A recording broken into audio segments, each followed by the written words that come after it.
تو اس کے ایک چہرے کو دیکھنا چاہتا تھا، اللہ نے تیرے لیے اس کو پوری رات کا مہمان بنا دیا، اللہ نے تیرے حصے میں اس کا طعام اور قیام دونوں کو ہی پیدا کر دیا۔ ارے کیا فائدہ، کیا سبق ملتا ہے؟ پہلا سبق یہ میرے بھائی پیچھے لوٹو، وہ مؤذن حضرت امام صاحب کو دوڑا رہا ہے، لیکن حضرت نے ایک بھی دفعہ اپنی زبان سے یہ نہیں کہا ارے تو مجھے نہیں جانتا میں وقت کا امام احمد ابن حنبل ہوں، تو مجھے مسجد سے کیسے بھگا سکتا ہے؟ ذرا اپنی کمیٹی والوں کو بلوا، ذرا اپنے محلے کو بتا دے کہ مسجد میں امام احمد ابن حنبل بیٹھا ہوا ہے۔ لیکن نہیں، وہ مؤذن سے خوشامد کرتے رہے، ذرا سا موقع دے دے اللہ کو یاد کرنے کا۔ اگر مجھ جیسا کوئی متکبر ہوتا تو شاید مؤذن صاحب سے لڑتا اور کہتا ارے تو جانتا نہیں ہے میں جامع مسجد کا امام ہوں، میں سمر گارڈن کا خطیب ہوں، میں فلاں ہوں، تو مجھے کیسے ایسے کر سکتا ہے؟ لیکن نہیں، حضرت امام احمد ابن حنبل ایسے ہی بیٹھے ہوئے اور مؤذن کی خوشامد کر رہے ہیں۔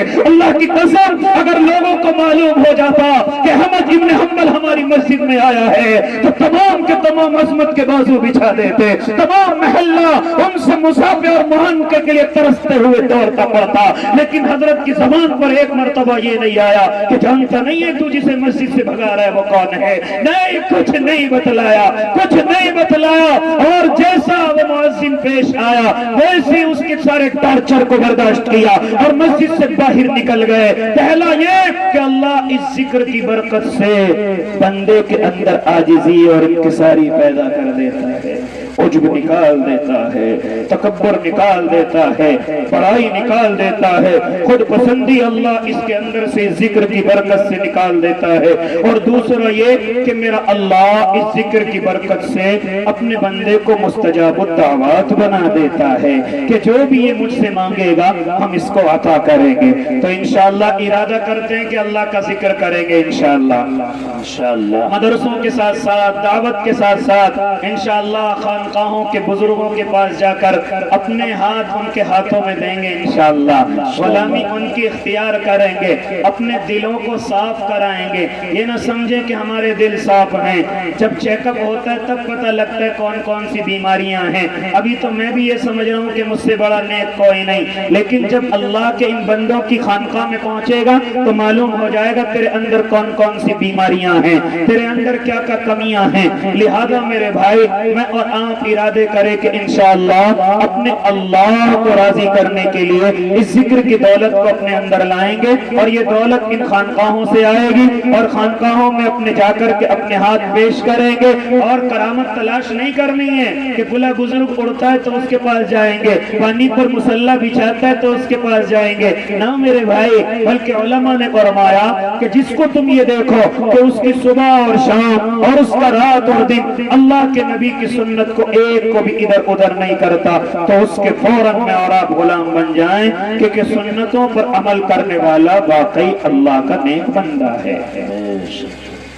اس لیے کریں گے نا بھائی انشاءاللہ، انشاءاللہ کریں گے نا بھائی۔ کون کون جائے گا آج سے انشاءاللہ خانقاہوں میں؟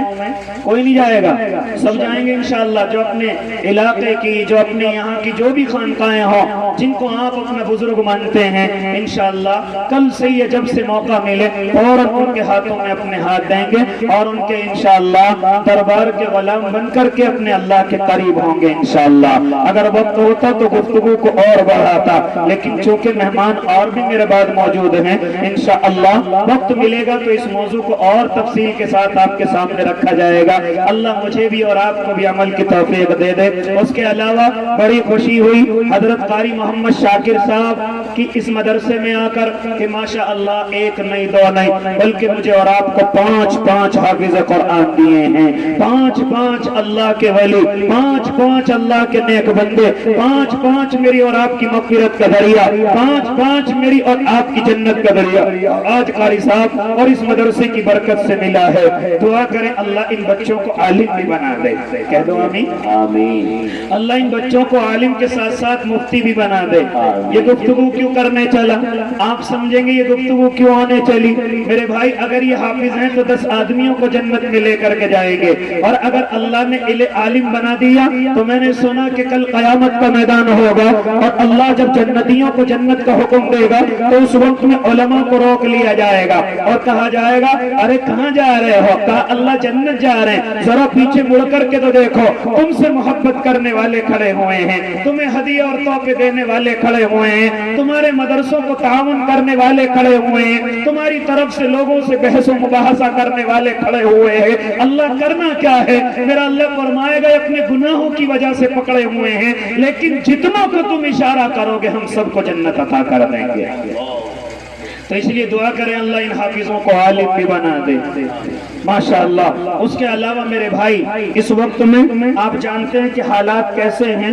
ابھی بتلایا گیا کہ اپنے مال کی زکوٰۃ بھی نکالنی ہے، لیکن اس وقت میں خالی زکوٰۃ سے کام چلنے والا نہیں۔ آپ دیکھ رہے ہیں کہ چاروں طرف سے مدرسوں اور مسجدوں اور علماء اور اللہ والوں کو گھیرے جانے کی کوششیں کی جا رہی ہیں۔ تو ایسے وقت میں میری اور آپ کی اور زیادہ محنت بڑھ جاتی ہے۔ میں اور آپ ان مدرسوں کا، ان علماء کا جان سے بھی ساتھ دیں اور مال سے بھی ساتھ دیں۔ دیں گے نا بھائی انشاءاللہ؟ دشمن کتنی طاقت لگا لے لیکن انشاءاللہ ہم اپنے خون پسینے سے ان مدرسوں کو چلائیں گے نا بھائی انشاءاللہ۔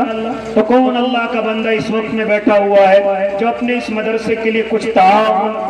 کچھ لے کر کے بیٹھا ہوا ہے؟ کوئی اللہ کا نیک بندہ ہو؟